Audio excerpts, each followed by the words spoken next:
So hey guys, thank U.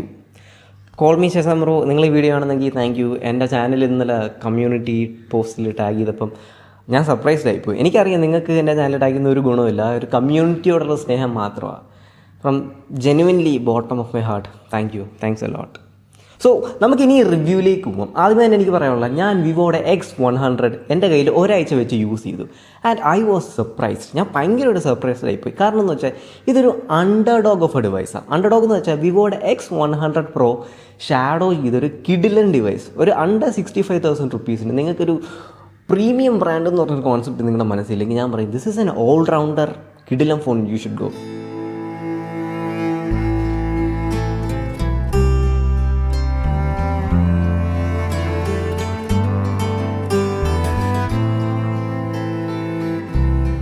And ഈ ഫോണിനകത്ത് എനിക്ക് ഏറ്റവും ഇൻട്രസ്റ്റിംഗ് ആയിട്ടുള്ള ഏറ്റവും കിഡിലുമായിട്ട് തോന്നിയ സംഭവം, നിങ്ങളെല്ലാവരും വിചാരിക്കും ക്യാമറയാണെന്ന്, പക്ഷേ that is not the camera.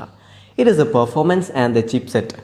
So Dimensity 9300, നിങ്ങൾക്ക് ആർക്കും എനിക്ക് അറിയാത്തൊരു ഇതും ഒരു അണ്ടർഡോഗ് ഓഫ് എ ചിപ്പ് സെറ്റാണ്. ശരിക്കും സ്നാപ്ഡ്രാഗൺ 8 Gen 3 കാട്ടിയും ബെറ്റർ, അല്ലെ അതിനെ കോമ്പീറ്റ് ചെയ്യാൻ പറ്റുന്ന ഒരു ചിപ്പ് സെറ്റാണ് ഡിമെൻസിറ്റി 9300. ഇതിൻ്റെ എന്താ പറയുന്ന ട്രൈ ക്ലസ്റ്റർ അറേഞ്ച്മെൻ്റ് ഒക്കെ നമുക്ക് നോക്കിയാൽ കറക്റ്റായിട്ട് മനസ്സിലാവും. ഇതൊരു ഓൾ ബിഗ് കോഴ്സ്, അത് തന്നെ അവർ അഡ്വർടൈസ് ചെയ്തേക്കുന്നത്. എല്ലാം എഫിഷ്യൻസി കോർ എന്ന് പറഞ്ഞ സാധനമില്ല, എല്ലാം വലിയ കോഴ്സ് മാത്രമേ യൂസ് ചെയ്തിട്ടുള്ളൂ.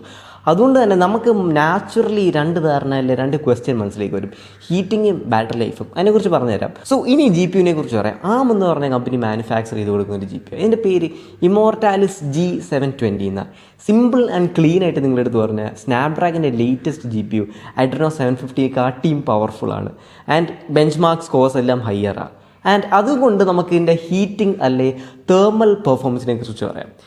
നാച്ചുറലി ഓൾ ബിഗ് കോർസ് ആകുമ്പോൾ എല്ലാവർക്കും ഡൗട്ട് വരുന്നത് ഭയങ്കരമായിട്ട് ഹീറ്റാവും, തേർമൽ ത്രോട്ടിലിംഗ് ഒന്നും അത്ര ബെറ്റർ ആയിരിക്കത്തില്ല എന്ന്. പക്ഷേ അല്ല, ദേ ഹാവ് ഫണ്ടമെൻ്റലി എന്താ പറയുന്നത്, അവർ IC ഉൾപ്പെടെ അവർ റീഡിസൈൻ ചെയ്തൊരു റെവല്യൂഷണറി പ്രൊഡക്റ്റായത്. അതുകൊണ്ട് ഹീറ്റിംഗ് ഭയങ്കരമായിട്ടുണ്ടോയെന്ന് ചോദിച്ചാൽ ഇല്ല, പക്ഷേ മിനിമലാണ്. പക്ഷേ സസ്റ്റെയിൻഡ് ഗെയിമിങ്ങും ത്രോട്ടിലും കാര്യങ്ങളൊക്കെ യൂസ് ചെയ്ത് അത്യാവശ്യം ഫോം വാമപ്പ് ആവാറുണ്ട്. വേറൊരു കാര്യം, ഇതിൻ്റെ ബാറ്ററിനെ കുറിച്ച് പറയുകയാണെങ്കിൽ ബാറ്ററി 2500 mAh അല്ല, അപ്പോൾ ഒരു ഡ്യുവൽ ബാറ്ററീസ് അല്ല. അതിനകത്ത് തന്നെ 120 watt ഫാസ്റ്റ് ചാർജിങ് ഉണ്ട്. പിന്നെ ബാറ്ററി പെർഫോമൻസിനെ കുറിച്ച് പറയുകയാണെങ്കിൽ ഡെയിലി കാഷ്വൽ യൂസ്, നിങ്ങൾ അത്യാവശ്യം നല്ലോണം ഗെയിമൊക്കെ കളിച്ച് ഫോട്ടോ ഒക്കെ എടുത്ത് കോളും കാര്യങ്ങളൊക്കെ ചെയ്യണമെങ്കിലും എനിക്ക് ഫോർ മൈ ഹെവി യൂസിന് എനിക്കൊരു 6+ hours കിട്ടി. സോ അതുകൊണ്ട് ബാറ്ററി ലൈഫ് ശരിക്കും കിടിലൊരു എഫിഷ്യൻറ്റ് ചിപ്പാണിത്. അതെനിക്ക് മനസ്സിലാവാത്തത്, ദേ ഹാവ് ഡൺ മാജിക്. എഫിഷ്യൻസിയും പെർഫോമൻസും ഒരുമിച്ച് കൊണ്ടുവന്നൊരു ചിപ്പ് സെറ്റായത്. അതിൻ്റെ വലിയൊരു ബാറ്ററിയും ഫാസ്റ്റ് ചാർജിങ്ങും എല്ലാം വെച്ച് നോക്കുമ്പോൾ ബാറ്ററി ആൻഡ് പെർഫോമൻസ് സെഗ്മെൻറ്റാണ് എൻ്റെ ഈ ഫോണിനെ സംബന്ധിച്ച് ഫേവറേറ്റ് ആയിട്ടുള്ള സംഭവം. ആൻഡ് ഇനി നമുക്ക് ക്യാമറാസിനെ കുറിച്ച് പറയാം. വിവോയുടെ ക്യാമറാസിനെ കുറിച്ച് പറയുമ്പോൾ എനിക്ക് കുറേ കമൻസിൽ തെറികൾ കിട്ടിയിട്ടുള്ളൂ, അവരുടെ കളേഴ്സും പ്രോസസ്സിംഗ് ഒന്നും എനിക്ക് ഇഷ്ടപ്പെട്ടില്ല എന്ന് പറയുമ്പോൾ. പക്ഷേ ഈ വട്ടം അതേപോലെയല്ല. I was truly impressed. അവരുടെ കളേഴ്സ് ആയിക്കോട്ടെ, കോൺട്രാസ്റ്റ് ആയിക്കോട്ടെ, പ്രോസസ്സിംഗ് ആയിക്കോട്ടെ, എനിക്ക് ഭയങ്കര പ്ലീസിങ് ടു ഐസാണ് തോന്നിയത്. നിക് പിക്ക് ചെയ്യുകയാണെങ്കിൽ ഈ ട്രൈ ക്യാമറ സെറ്റപ്പ് ഉണ്ടല്ലോ 50, 64, അതിനകത്ത് 2-3 ഡിഫോൾട്ട് ഞാൻ കണ്ടുപിടിച്ചിട്ട്. ഒന്നെന്ന് വെച്ചാൽ അവരുടെ ഷാഡോസിൽ ചെറിയൊരു ബ്ലൂ ടിൻറ്റ് വരുന്നുണ്ട്. പിന്നെ സ്കിൻ ടോൺസ് എനിക്ക് തോന്നി പോർട്രേറ്റൊക്കെ എടുക്കുമ്പം ഒരു റെഡിഷ് ടോൺ കൊണ്ടുവരുന്നുണ്ട്. പക്ഷേ അതല്ലാതെ this is very beautiful camera setup man. അതിൻ്റെ ബോക്കെ ആയിക്കോട്ടെ, സിനിമാറ്റിക് വീഡിയോ ആയിക്കോട്ടെ, കളേഴ്സും കോൺട്രാസ്റ്റും ഷാർപ്നെസ്സും ഡീറ്റെയിൽസും എല്ലാം എനിക്ക് തോന്നിയിട്ടുണ്ട്. ഇതിൻ്റെ ട്രൈ ക്യാമറ സെറ്റപ്പ് ശരിക്കും 65 റേഞ്ചിനകത്തല്ല കോമ്പീറ്റ് ചെയ്തിട്ട്, അതൊരു 1 lakh ഫോൺസുമായിട്ട് കോമ്പീറ്റ് ചെയ്യുന്ന രീതിയിലാണ് അവരുടെ പ്രോസസ്സിങ്ങും സൈസിൻ്റെ കൊളാബറേഷനും എല്ലാം കൂടെ വെച്ച്. സോ ക്യാമറ ഈസ് സൂപ്പർ, ഒരു കുറ്റവും എനിക്ക് പറയാനില്ല നിക് പിക്ക് ചെയ്ത് പറയുകയാണെങ്കിൽ. പിന്നെ വീഡിയോ സൈഡിലേക്ക് പോകുമ്പോൾ അതേപോലെ തന്നെ ആപ്പിളിൻ്റെ കണക്ക് എനിക്ക് ആ ഹൈലൈറ്റ് റോൾ ഓഫ് ഇവിടെ ഫീൽ ചെയ്തിട്ടുണ്ട്. സോ അത്രയ്ക്ക് കിടിലം ഓഫ് എ വീഡിയോ ഫോണും എനിക്ക് വേണം പറയാം. സ്പീക്കർ ഫോൺ ക്വാളിറ്റി ഭയങ്കര കിടിലോ അല്ലെങ്കിലും ആവറേജാണ്. പിന്നെ വീഡിയോസിനെ കുറിച്ച് നിക് പിക്ക് ചെയ്ത് പറയുകയാണെങ്കിൽ എനിക്ക് ഓട്ടോ ഫോക്കസിന് ചെറിയൊരു പ്രശ്നമുണ്ട്. ലേസർ ഓട്ടോ ഫോക്കസ് ഒക്കെ ഉണ്ടെത്താനും ഈ അവരുടെ ഹ്യൂമൻ സബ്ജക്ട്സ് പെട്ടെന്ന് ഫോക്കസ് ആവുന്നുണ്ട്. പക്ഷേ ഈ ഒരു അബ്സ്ട്രാക്റ്റ് ആയിട്ടുള്ള എല്ലാ കാര്യങ്ങളൊക്കെ കൊണ്ടുവരുമ്പോൾ ഇച്ചിരി ഡിഫിക്കൽട്ടീസ് ഉണ്ട്. സോ ക്യാമറയെക്കുറിച്ച് എനിക്ക് ഇത്ര പറയുള്ളൂ. ഇവൻ കോമ്പീറ്റ് ചെയ്യുന്ന ഇവൻ്റെ കൂടെ അല്ല, ഇവൻ്റെ ഈ കാറ്റഗറിയിൽ കൂടെ അല്ല, ഇവൻ കോമ്പീറ്റ് ചെയ്യുന്ന ഈ നെക്സ്റ്റ് ലെവൽ ഓഫ് ക്യാമറാസ്, ഈ S23 Ultra, ഐഫോൺസും ഒക്കെ ആയിട്ട് എനിക്ക് അത്രയ്ക്ക് കിടിലമായിട്ടാണ് തോന്നിയത്.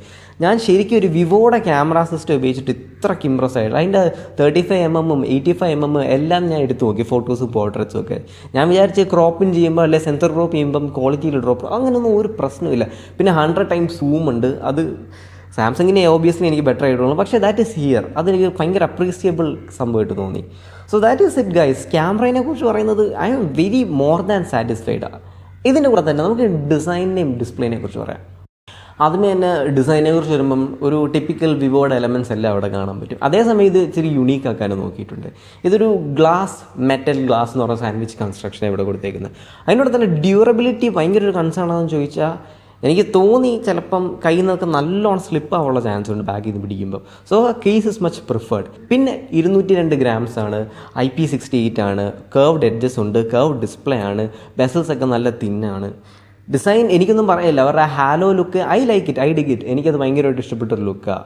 ഡ്യൂറബിലിറ്റീനെ സ്റ്റാൻഡ് പോയിൻ്റിൽ നിന്നും ബിൽഡ് ക്വാളിറ്റി എന്നൊക്കെ പറയാവുന്നത് ഇത് നിങ്ങൾക്ക് എടുത്ത് ഉപയോഗിക്കുമ്പം ജെനുവൻലി കയ്യിലൊരു പ്രീമിയം ഡിവൈസ് ഇരിക്കുന്നതിനൊരു ഫീൽ കാണും. ആൻഡ് അതിൻ്റെ കൂടെ തന്നെ ഡിസ്പ്ലേനെ കുറിച്ച് പറയുമ്പം guys 3000 nits brightness, LTPO, 120 Hz, എല്ലാ സർട്ടിഫിക്കേഷനും കാര്യങ്ങളും ഉണ്ട്. പിന്നെ കണ്ണിന് സ്ട്രെയിൻ കുറയ്ക്കാനുള്ള ആൻറ്റി ഫ്ലിക്കറിങ് സാധനങ്ങളുണ്ട്. പിന്നെ ബ്രൈറ്റ്നസ് പറയുമ്പോൾ എന്തോ ആവോളം അങ്ങനത്തെ എന്തോ കാര്യങ്ങളൊക്കെ ഉണ്ട്. Spec vice the display is A monster. അത് തന്നെ ഉപയോഗിക്കുമ്പോൾ എനിക്ക് പറയാം ഡിസ്പ്ലേ ഭയങ്കര അടിപൊളിയായിരുന്നു. പിന്നെ ടിപ്പിക്കലായിട്ട് എനിക്ക് വിവോയുടെ ആയതുകൊണ്ടാണെന്ന് അറിയത്തില്ല, എനിക്ക് തോന്നിയതായിരിക്കാം. പക്ഷേ ഞാൻ ഭയങ്കരമായിട്ട് ഡീപ്പായിട്ട് വൈറ്റ്സ് ഒക്കെ എടുത്ത് നോക്കുമ്പോൾ ചെറിയൊരു കൂളർ ടിൻ്റുള്ള പോലെ തോന്നി ആ ഡിസ്പ്ലേയിൽ. അത് ഭയങ്കര നിങ്ങൾ നിപ്പിക്ക് ചെയ്ത് അങ്ങനെ സൂക്ഷിച്ചിരുന്ന് കണ്ടുപിടിച്ചാലും നിങ്ങൾക്ക് കാണാൻ പറ്റും.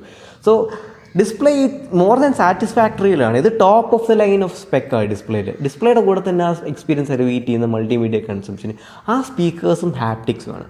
സ്പീക്കേഴ്സ് ഭയങ്കര കിടിലെന്ന് ഞാൻ പറയത്തില്ല, പക്ഷേ നല്ലൊരു സ്റ്റീരിയോ സെറ്റപ്പ് ഇവിടെ ഉണ്ട്. I like it. ഹാപ്റ്റിക്സിനെ കുറിച്ച് പറയുമ്പോൾ എനിക്കൊരു മിക്സ്ഡ് കൺഫ്യൂഷൻ. ഒരു പ്രീമിയം ഹാപ്റ്റിക്സ് ആണോ എന്ന് ചോദിച്ചാൽ ജസ്റ്റ് ആ ലെവലിൽ ടച്ച് ചെയ്യുന്നുണ്ട്. ഭയങ്കര കിടിലമായിട്ട് എനിക്ക് തോന്നിയില്ല പേഴ്സണലി. ഐഫോൺ ഉപയോഗിച്ചിട്ട് അല്ലെ സാംസങ്ങിൻ്റെ പ്രീമിയം സാധനം ഉപയോഗിച്ചിട്ട് വരുമ്പം ഇത് നമുക്ക് ഫീൽ ചെയ്യാം ചെറിയൊരു ഇൻഫീരിയർ ക്വാളിറ്റിയാണ്. പക്ഷേ this is good haptics, good speaker, എല്ലാം മൾട്ടിമീഡിയ കൺസംഷനെ എലിവേറ്റ് ചെയ്യും. ഇനി നമുക്ക് ഫൺ ടച്ച് ചോയ്സിനെ കുറിച്ച് സംസാരിക്കാം. എന്നെ അറിയാവുന്നവർക്ക് ഞാൻ പണ്ട് പറഞ്ഞിട്ടുണ്ട്, I am not a fan of Funtouch choice. പക്ഷേ as usual you can't go wrong with software. Bug free ആണ്, ഭയങ്കരമായിട്ടുള്ള കസ്റ്റമൈസേഷൻ ഓപ്ഷൻസ് ഉണ്ട്, അനിമേഷൻസ് ഒക്കെ സ്മൂത്താണ്, അത്യാവശ്യം സ്റ്റേബിൾ സോഫ്റ്റ്വെയർ ആണ്. 3 വർഷം നിങ്ങൾക്ക് അപ്ഗ്രേഡ് പോളിസി അങ്ങനത്തെ സംഭവങ്ങൾ അപ്ഡേറ്റും എല്ലാം പ്രോപ്പറായിട്ട് വിവോ തരും. പിന്നെ ഞാൻ ആലോചിച്ചു വൈ ഡിസൈൻ ഫിലോസഫി അവരുടെ ടെക്സ്റ്റൈൽസും ടൈൽസും ഒക്കെ ഇഷ്ടപ്പെടുമെങ്കിൽ you should blindly go with this phone man. എനിക്കതാ പറയാനുള്ളത്, ഇത് അടിപൊളി ഒരു ഫോണാണ്. സോ ഗൈസ്, പിന്നെ ഇനി എടുത്ത് പറയാൻ തോന്നിയ 5-6 ഇതിന് ഇച്ചിരി കൂടെ വാല്യൂ ആക്കുന്ന കാര്യങ്ങളുണ്ട്. എന്ന് വെച്ചാൽ ബേസിക് തന്നെ നിങ്ങൾക്ക് 12GB 256 കിട്ടും. അതേപോലെ തന്നെ നിങ്ങൾക്ക് IR ബ്ലാസ്റ്റ് ഉണ്ട്. അതേപോലെ തന്നെ നിങ്ങൾക്ക് NFC ഉണ്ട്. അതേപോലെ തന്നെ IP68 കാര്യങ്ങളൊക്കെ ഉണ്ട്. സോ അത് ഭയങ്കര നോട്ട് വർത്തി ആയിട്ട് നിങ്ങൾ വെച്ചേക്കും. ഇനി നമുക്കിതിൻ്റെ വേർഡിക്റ്റിലേക്ക് പോകും. ജെനുവൻലി എനിക്കിതിനെ കുറ്റം പറയാനായിട്ടൊന്നുമില്ല. ഭയങ്കരമായിട്ട് എക്സ്പെൻസീവ് ഗെയിം കളിക്കുമ്പോൾ ചെറുതായിട്ട് പോകും. പിന്നെ സോഫ്റ്റ്വെയർ ചിലപ്പം നിങ്ങൾക്ക് ഇഷ്ടപ്പെട്ടില്ല അല്ലേ, അങ്ങനത്തെ ഈ പേഴ്സണൽ കാര്യങ്ങളല്ലാതെ this is a solid package. നിങ്ങൾക്ക് ആ അൺബോക്സിങ് എക്സ്പീരിയൻസ് കിട്ടുക, ഫോൺ യൂസ് ചെയ്യുന്ന ഒരു പ്രീമിയം കസ്റ്റമർ സാറ്റിസ്ഫാക്ഷൻ കിട്ടും. നിങ്ങൾക്ക് ആ ബ്രാൻഡ് അല്ലെ പ്രീമിയം ബ്രാൻഡ് കോൺസെപ്റ്റ് നിങ്ങളുടെ മനസ്സിലില്ലെങ്കിൽ ദിസ് ഇസ് ആൻ അണ്ടർഡോഗ്. 69 രൂപയ്ക്ക് വാല്യൂ ഫോർ മണിയാണ്. എനിക്കൊന്ന് ഞാൻ ഈ ഫോൺ എടുത്തെടുത്തു നിന്ന് നിങ്ങൾക്ക് ഓൾമോസ്റ്റ് ഒരു 15 രൂപ അടുപ്പിച്ച് കാർഡ് ഓഫേഴ്സ് കിട്ടും. So make sure you use that. ആ പ്രൈസിനൊക്കെ നിങ്ങൾക്ക് ഇത് കിട്ടുവാണെങ്കിൽ genuinely it's a steal guys, genuinely it's a steal. Go buy it. Thank you guys for watching. വേണമെങ്കിൽ നിങ്ങൾക്ക് കമൻറ്റ് ഇട്ടാൽ ഞാൻ നമ്പർ തരാം, നിങ്ങൾ കോൺടാക്ട് ചെയ്തോ. പ്രൊമോഷനും കാര്യങ്ങളൊന്നും എനിക്ക് 10 പൈസ കിട്ടത്തില്ല. So love you, subscribe again. Thank you guys. ഷാസ് ബ്രോ